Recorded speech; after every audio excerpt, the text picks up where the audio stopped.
අද මේ ඉන්නේ උන් ටික හුස්ම යනකොට එකෙක්වත් නැහැ. කොබලන් එක තේරෙන්නේ. අද මේ ඉන්න ඔක්කොම එවුන් හුස්ම යන වෙලාවට එකෙක් නැහැ. ඔයගොල්ලෝ හිතනවා අප්පා මට පස් හුස්ම යනකොට නම් මෙයා ළඟ ඉඳීවි. මෙයා ඉඳීවි. මෙයා වතු ඕවා කතන්දර ඔක්කොම. ඕවා කතන්දර. මල් ළඟ හුස්ම යනකොට තියෙන්නේ මොකක්ද? මගේ ධර්මය. මම පුරුදු කරපු දේවල් ටික. මං ගොඩනගාගත් ආත්ම විශ්වාසය. මං ගොඩනගාගත් අවංක භාවය. මං ගොඩනගාගත් සුපිරිසිදු බව. එච්චරයි වෙන මොකුත් නැහැ.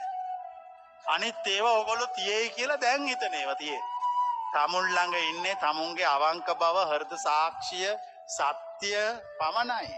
තමන්ට පුළුවන් වෙන්න ඕනේ සත්‍ය එක්ක ජීවත් වෙන්න. අනික් මිනිස්සු වැරදි කරා කියලා තමුන් වැරදි කරන්න ඕන නැහැ. අනිත් මිනිස්සු බොරු කිව්වා කියලා අපි බොරු කියන්නේ නැහැ. අනිත් මිනිස්සු හොරකම් කරා කියලා අපි හොරකම් කරන්නේ නැහැ. අපි ළඟ ධර්මයක් තියෙනවා. ඒ ධර්මය කොච්චර බලවත්ද කියනවා නම් කවුරු හරි කෙනෙක් ඒ කියන දේ පුරුදු කළොත් එයා මේ සංසාරයෙන් අයින් වෙනවා. කොච්චරේ ධර්මය. දැන් මේ අපි පන්සල් ගියෙත් නැහැ. දැන් මෙතන පන්සල් යාමක් ගැන කතා කරේ නැහනේ කොහෙවත්.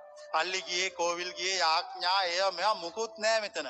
මෙතන කිව්වේ මේ දෛනික ජීවිතය තුළ වැරදිකාරයෝ, චූදිතයෝ, ඔක්කොම හොරු, තක්කඩි ඔක්කොම ඉන්න සමාජයේ කොහොමද නිවන් දකින්නේ කියලා.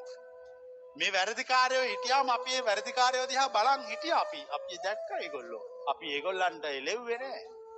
අපිට බැන්න කියලා අපි ඒගොල්ලොත් එක්ක හැපි කුවකකම් කර ඊර්ෂ්‍යා කර ඉන්න ගියේ නැහැ. උන්ට උන්ගේ වෛරයත් එක්ක උන්ට අපාගත වෙන්න අපි ඉඩ සලස්සලා පඩිපෙල් කපලා අපි ඒගොල්ලන්ට තේ හේකුත් දිරල්ලා දුන්නා. මම ඉන්නේ විදිහට. දැන් අපිට බැන්න දොස් කිව්වා කියලා අපි මොනවත් හැපි යන්නේ කන්න නැද්ද එනම් කන්න. වතුර තිබා නා මේ වතුර බොන්න. හැබැයි අපි මිනිහා දන්නව කවුද කියලා. මිනිහා කවුද කියලා අපි දන්නවා. ඒ දැනගත්තට අපි ඒව කරන්න යන්නේ. අන්න මේ ධර්මය ඔයගොල්ලන්ට අමතක වෙනව කාලයක් යනකොට. මේ ධර්මය අමතක නොකරන අය තමයි නිවනටපත් වෙන්නේ.